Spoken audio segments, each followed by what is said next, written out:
again, my name is Mamal, and I actually just kind of wanted to use this time to go over the basic immigration concepts, different employment-based visas that may be available to you as startup companies, or trying to figure out ways for you to kind of stay here in the United States and build up your business.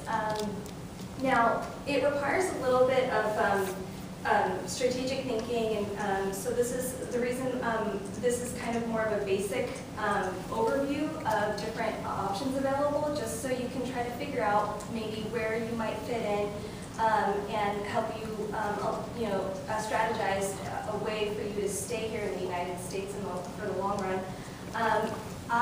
If you have any questions, please feel free to ask. At any point, I'd really like to make this an opportunity for you guys to get the information that you need. So please feel free to just raise your hand and ask me whatever you need. I'd like to start off just going over the basic terms that you'll encounter in immigration. And you'll become very familiar with these as you're going through the immigration process here. Basically, a non-immigrant is somebody who comes into the United States for a temporary purpose, and that could be on a work visa, like an H-1B. Most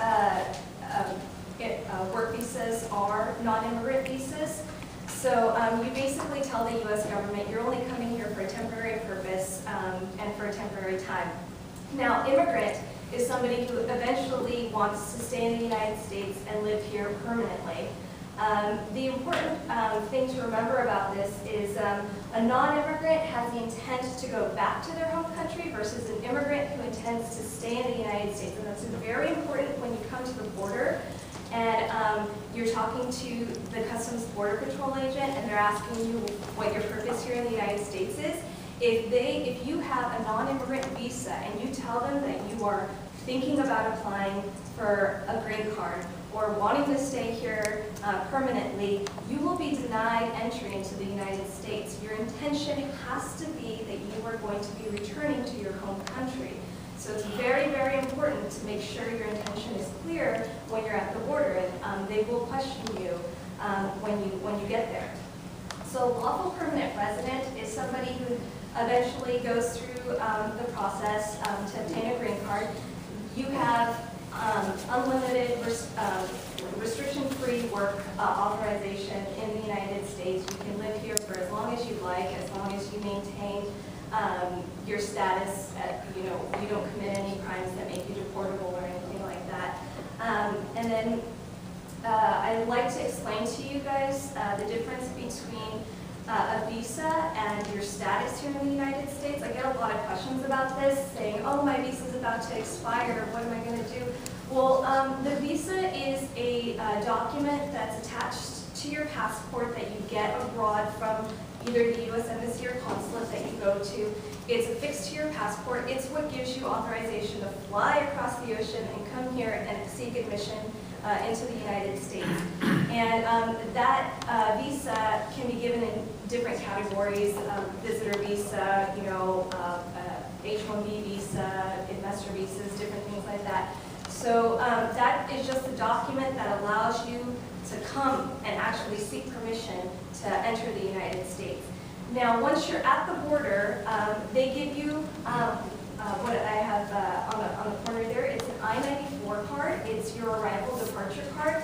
Now, this is the document that is most important when you actually get to the United States. This is what's going to determine how long you can stay here, the Customs and Border Patrol agent at the border is the one who decides how long to grant you permission to stay. Now, generally, people who come in on F1 status, which is a student visa, get to stay here for duration of status. That's what the DS stands for. And so that means as long as you are in compliance with the regulations of being a full-time student, you can stay in the United States for as long as it takes to get your degree, and there's no time limit, basically, as long as you're in compliance with the regulations. And so, but like a visitor visa, for example, you come in, they may give you just 90 days. Now, the important thing to note is that your visa may expire. you may be granted a 10-year visitor visa to come into the United States, and you are coming in on the last few days of that visitor visa. You can actually use that document to enter the United States, and they can grant you a 90-day stay here.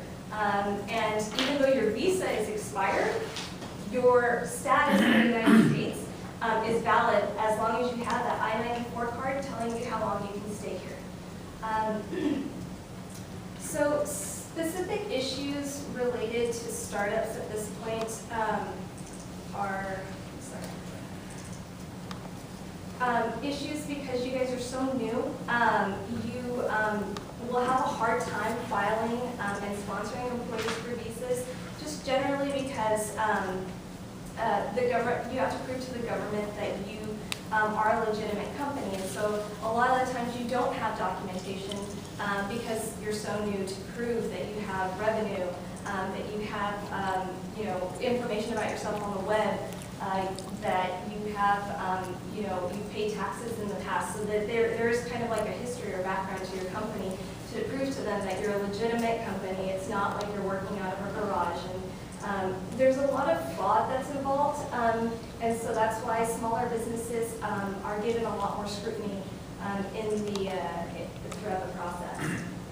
Now, I'm going to go through, I know it's a lot, it's kind of like an alphabet soup here, but these are the different types of non-immigrant visas that are kind of more applicable to the employment side and more applicable to you guys in general. Most people like to come in on an F1, come here for school. F1 is a student visa. With an F1, you have the ability to basically work after a year of academic classes. After a year of an academic year, you can actually work.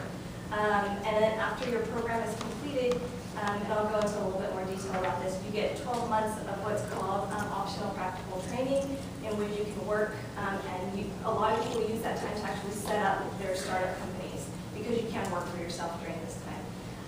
The second visa is the business visitor visa, and a lot of people can take advantage of this to come in and basically set up the office that you need here, come in to meet with investors, different things like that. The H-1B is the most common non-immigrant visa that you're going to use for employment here in the U.S. But there is a very limited number. There's a limited number of them, and so if you are from Chile, Singapore, or Australia, if you're from any of those countries, you have special designations.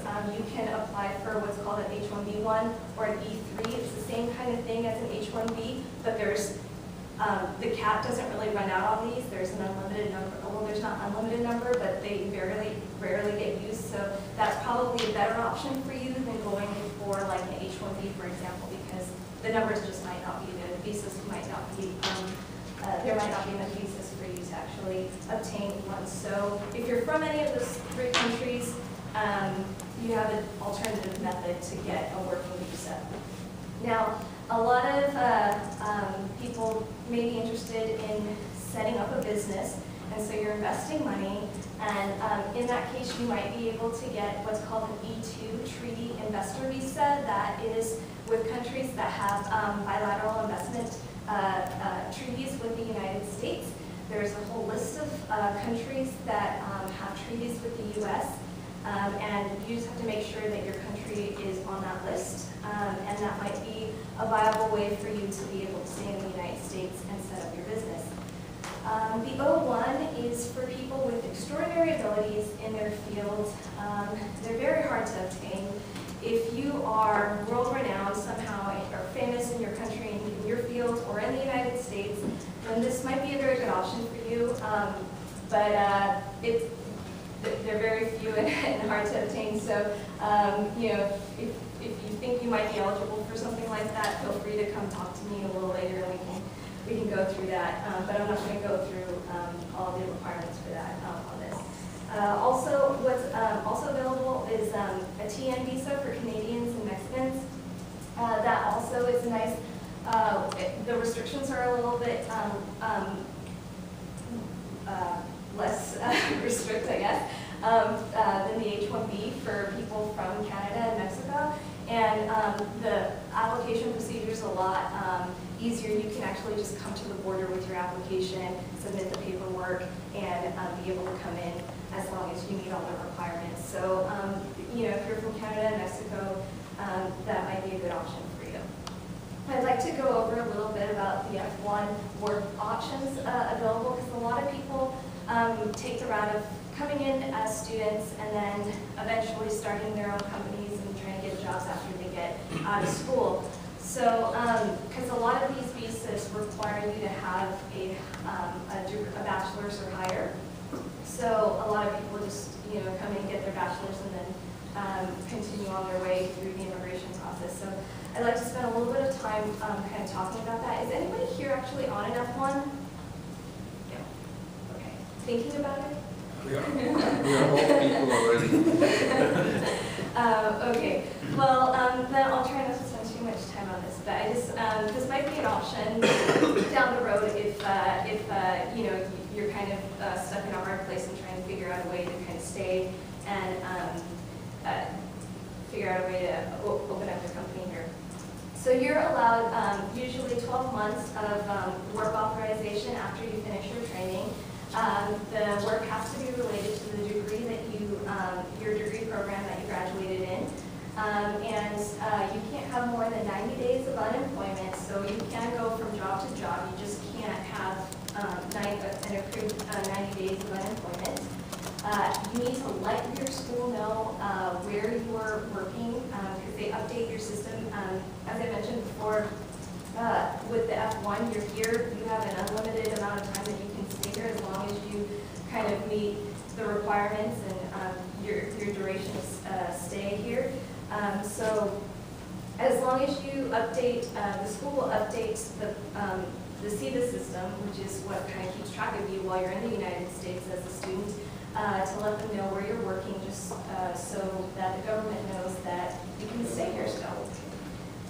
Now, you can, generally it's only for 12 months, but if you are a graduate in a STEM fields such as science, technology, engineering, and math, if you are in one of those categories, you can actually extend your stay for an additional 17 months to make it 29 months total, which is really, really helpful for entrepreneurs who are trying to start their own businesses, because you can work for yourself and can work for equity, which is important because in a lot of other visa categories, you have to pay a prevailing wage. So this is something to kind of keep in mind down the road if you're trying to figure out a way to not have to pay yourself, because that does become an issue.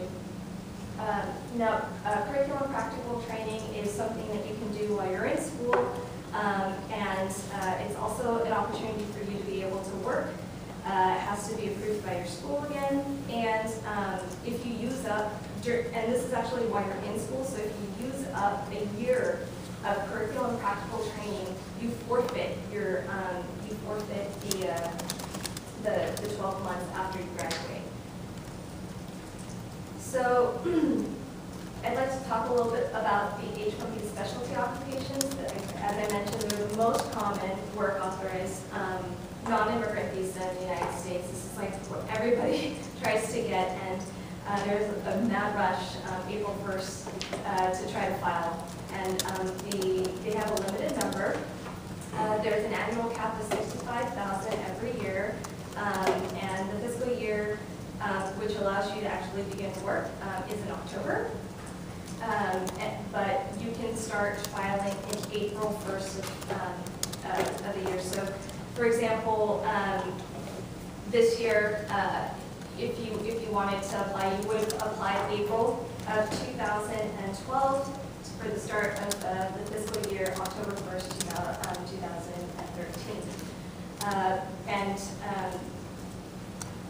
generally, I think it took just a few weeks in April for all of those 65,000 visas to get taken up. So it's very, very important to kind of, you have to kind of think about in the road, how am I going to make myself eligible to be able to file in the beginning of the year in April? And what am I going to do between April and October? How do I stay in status so that way I can start working in October? So these are the kind of things that we're going to be discussing a little bit today. So an H-1B is available to workers in specialty occupations. They're occupations that generally have a minimum requirement of a bachelor's or higher, and the person who's applying for the H-1B has to have that minimum requirement in the field that they're applying for the job in. So for example, a software engineer probably needs a degree in engineering or something like that, so he can't have like a bachelor's in English because it's kind of unrelated to his job. So you need to have the degree in the field in which you're applying to do work. It's also a dual intent visa, which means that you can, actually at the border, it's okay. If they know that you actually want to apply for a green card down the road, or if you have a green card application in process, you can still travel and come back in and not have any issues at the border. So a dual intent basically means that you can have both a temporary intent and also an intent to stay here permanently. So they're initially issued for 3 years with 6 years maximum. Now there is a few exceptions to the 6-year rule.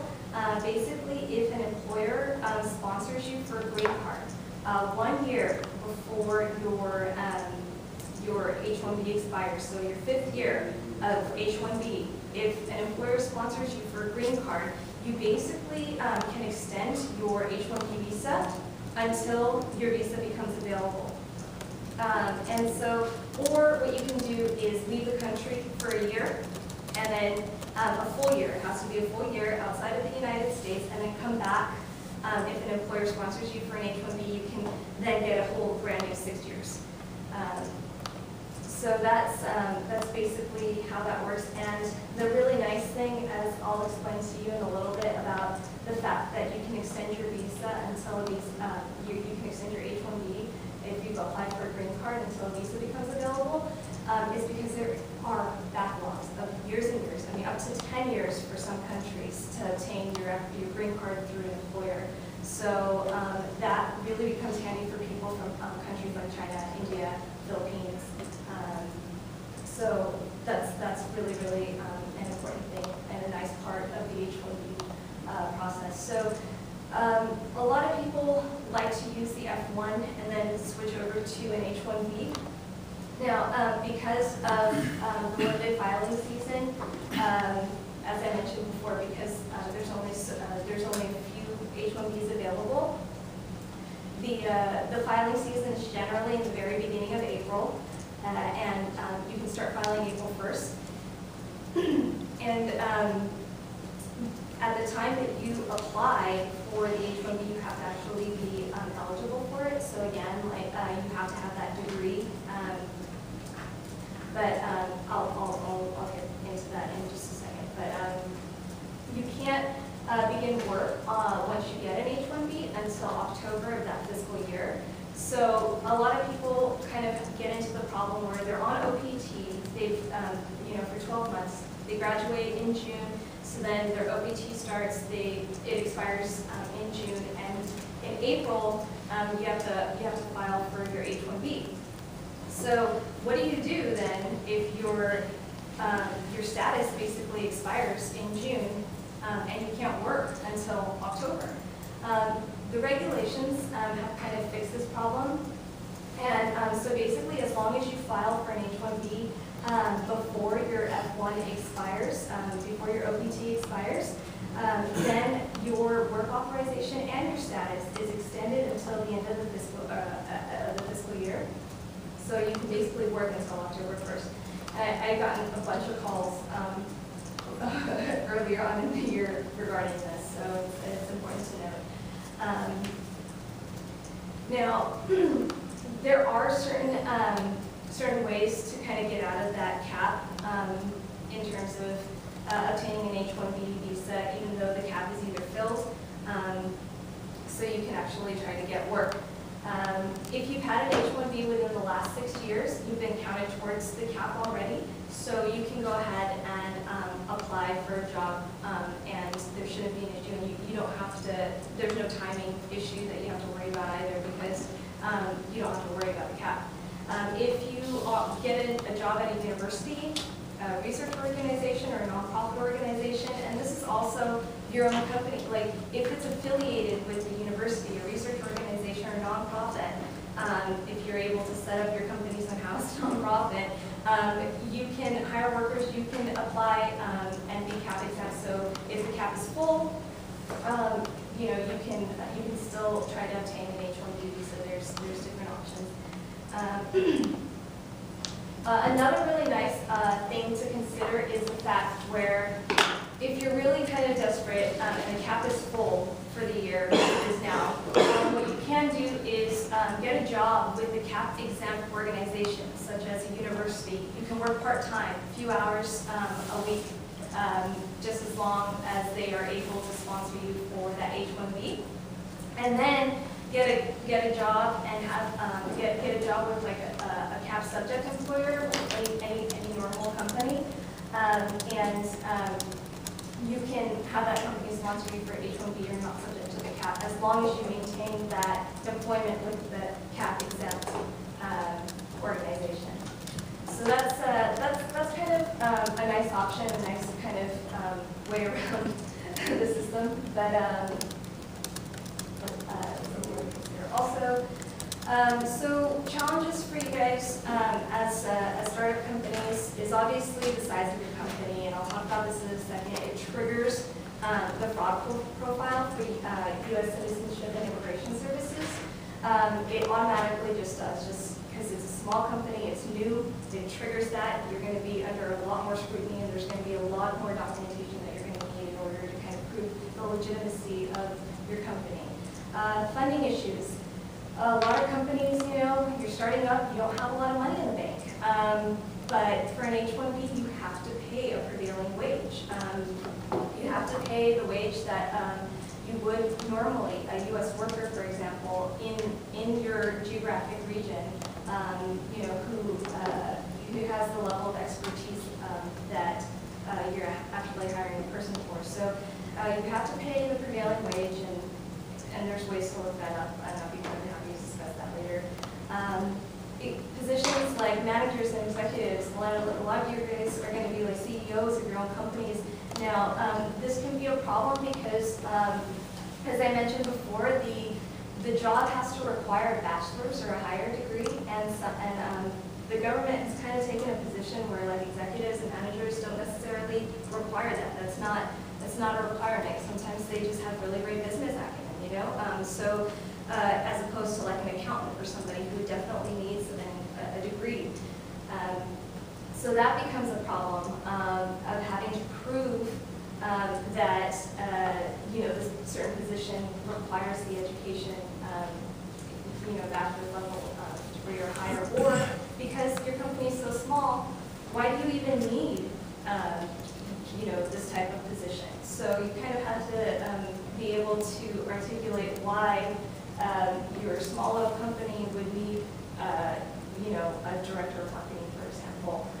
So it's not necessarily just the position, but also whether or not the company needs it. And also, H-1Bs can be relatively expensive, not only with attorney's fees, but just the filing fees for the government. You have I kind of laid them out here for you, the government filing fees at least. You know, it's pretty steep, and you know, it's recommended that the employer kind of covers all of those fees. The only fee that they actually by law have to cover is that ACWIA fee. It's a fee that the government's taking to help train U.S. workers for positions, but I don't really know where that money goes. I don't think anybody does. And that's the only fee that is required and mandated that the attorney or that the employer actually pays. However, the Department of Labor will argue that if you are going to ask your employee to pay these fees, you're going to have to deduct it from their prevailing wage, like from their salary, and so you have to ensure that after that's deducted from the salary, you're still paying them a high enough salary to meet the prevailing wage. So it's just recommended. Most attorneys will just recommend to cover the employer, just pay the fees. Also, again, as I mentioned, it's very, very time sensitive, the H-1Bs. There's very limited, a few days of filing, and if you miss it, you can't file until the next year. And so you have to kind of think about, can I meet the qualifications at the time of filing? And think about your degree. If you can get like a letter from a university, so you don't actually have your degree in hand, but you've completed all your courses, maybe you can consider asking the university to give you a letter saying basically you've completed all of the requirements for the degree, but they can't actually give you the physical degree until later on in the summer. So at least you can try to file in April when you're able to increase your chances of getting the H-1B. As I mentioned before, there are a lot of restrictions on the employer. They definitely have to pay what's called the prevailing wage, and it can be pretty high, so you have to consider that when you're a small company and you're kind of either looking for funding or you have to kind of keep an eye on trying to be able to prove to the government that you're going to have enough revenue coming in to be able to pay the salary of this person. And you're actually testing to the government and promise that you will pay the salary. So here's a couple of ways to kind of maybe think about trying to do that is, getting a letter from, either VC saying that they'll fund your company with enough to be able to pay that salary. You can try to even set up things like trusts and different things like that to kind of prove to the government that you will have the funds to pay this person. Also, a lot of companies have existing contracts, and those also would be kind of good to be put into your application to prove that you will have revenue coming in, you will have income coming in to be able to pay the person as well. You also have restrictions on sending people off-site, and that's because you need to have this employee-employer kind of relationship and control. So if you send an individual off-site, you may not be controlling that person's work, and so you might not actually technically in the government side be their employer. So that's also kind of something to keep in mind. There's also record-keeping requirements. You have to keep a public access file available, and you guys, you are small, you don't really have people who are designated to handle all that, and so it can be a little challenging to kind of keep all those things kind of together. On an H-1B, your spouse can't work either. That probably shouldn't be there if you're starting accountants, but just keep in mind. I get asked a lot whether or not, as somebody who is creating a startup or as the owner of a business, whether or not they can sponsor themselves for an H-1B. It becomes a little bit more difficult. It's not impossible, but there are a couple of recommendations to kind of abide by if you are thinking of doing something like that. The best thing is don't own more than 50% of the company. Try to have something less than 50% if possible. Either if you own more than 50% of your company, either consider conveying some of your interests to a very trusted friend. Yeah. Then can we be for example, 3 of us each has 33% and we all want H-1B? Probably not, right? No. You might, in some kind of case like that, you probably want somebody who has a bit more of legal status in the United States. Either